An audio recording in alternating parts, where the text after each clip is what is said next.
오늘 말씀은 누가복음 23장 44절부터 56절까지입니다. 제가 말씀을 읽겠습니다. 때가 제6시쯤 되어 해가 빛을 잃고 온 땅에 어둠이 임하여 제9시까지 계속되며 성소의 휘장이 한가운데가 찢어지더라.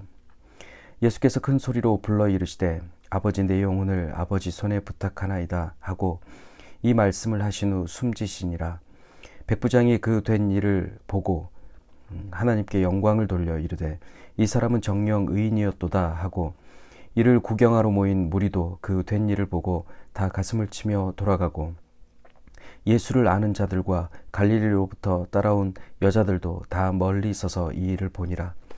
공회 의원으로 선하고 의로운 요셉이라는 사람이 있으니 그들의 결의와 행사에 찬성하지 아니한 자라. 그는 유대인의 동네 아리마대 사람이요 하나님의 나라를 기다리는 자라. 그가 빌라도에게 가서 예수의 시체를 달라 하여 이를 내려 세마포로 싸고 아직 사람을 장사한 일이 없는 바위의 판 무덤에 넣어두니 이 날은 준비일이요 안식일이 거의 되었더라. 갈릴리에서 예수와 함께 온 여자들이 뒤를 따라 그 무덤과 그의 시체를 어떻게 두었는지를 보고 돌아가 향품과 향유를 준비하더라. 계명을 따라 안식일에 쉬더라. 아멘.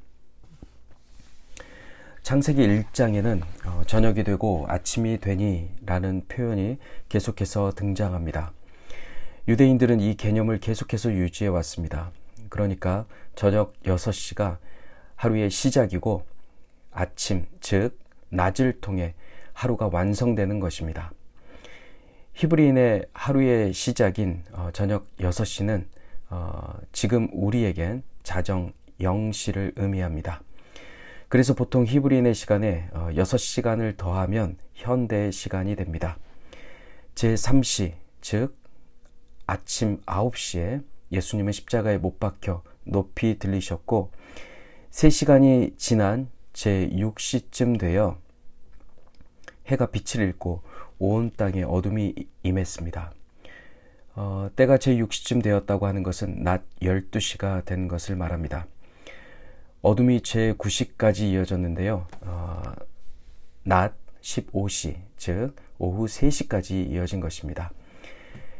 대낮에 해가 빛을 잃었다는 것은 짙은 먹구름이 끼고 모래폭풍 같은 것으로 어둠이 임한 것을 표현하기도 하지만 어둠의 권세가 생명을 삼키는 과정, 즉 예수님이 십자가 위에서 죽어가신다는 것을 설명하는 것입니다. 오후 3시까지 짙은 어둠이 있다가 성소의 휘장이 찢어집니다. 휘장은 죄인된 인간과 거룩하신 하나님 사이를 막아놓은 천인데요. 죄인은 이 휘장을 지나 거룩하신 하나님께 나아갈 수 없었습니다.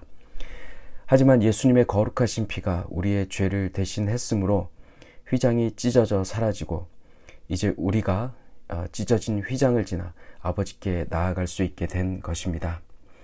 그래서 히브리서 10장 19절에는 그러므로 형제들아 우리가 예수의 피를 힘입어 성소에 들어갈 담력을 얻었나니 그 길은 우리를 위하여 휘장 가운데로 열어놓으신 새로운 살 길이요 휘장은 곧 그의 육체라 라고 말하고 있습니다.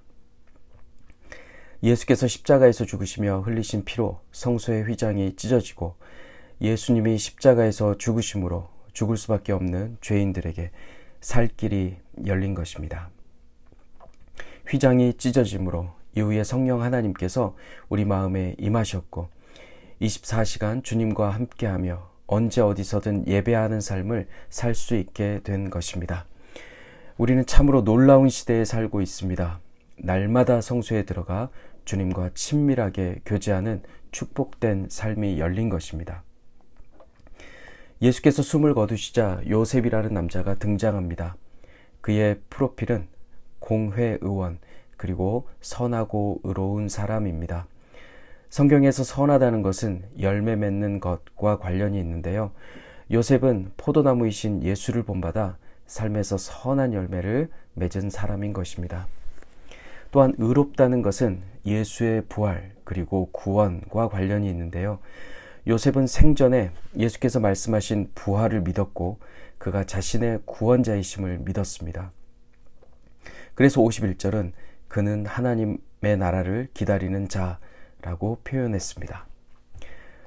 어떤 이들은 교회에 나오고 믿음 생활을 한다 하면서도 여전히 세상의 것을 부러워합니다.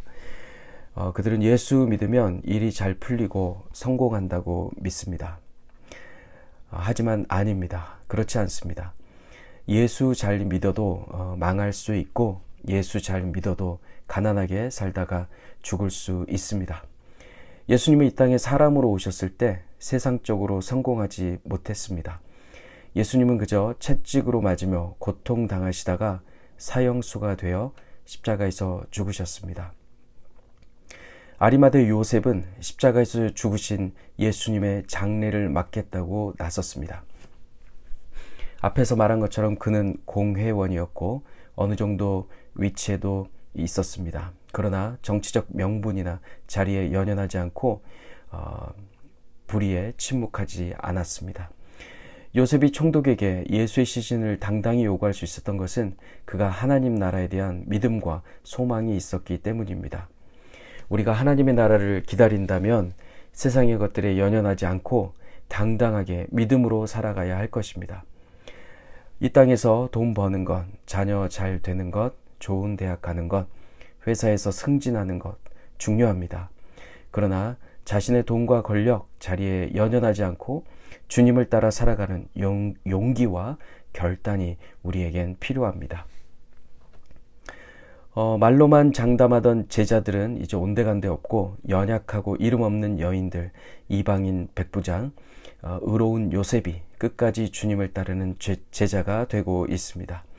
사랑하는 성도 여러분, 오늘 하루 예수를 통해 세상에서 얻고자 했던 모든 것을 내려놓읍시다. 이 땅의 것을 내려놓고 예수의 십자가에서 죽으심으로 찢어진 그 휘장을 지나 아버지 하나님 앞에 더 가까이 나아가시길 축복합니다. 하나님 나라의 소망을 두고 묵묵히 주님을 따라 걷는 하루 되시길 주님의 이름으로 축복합니다.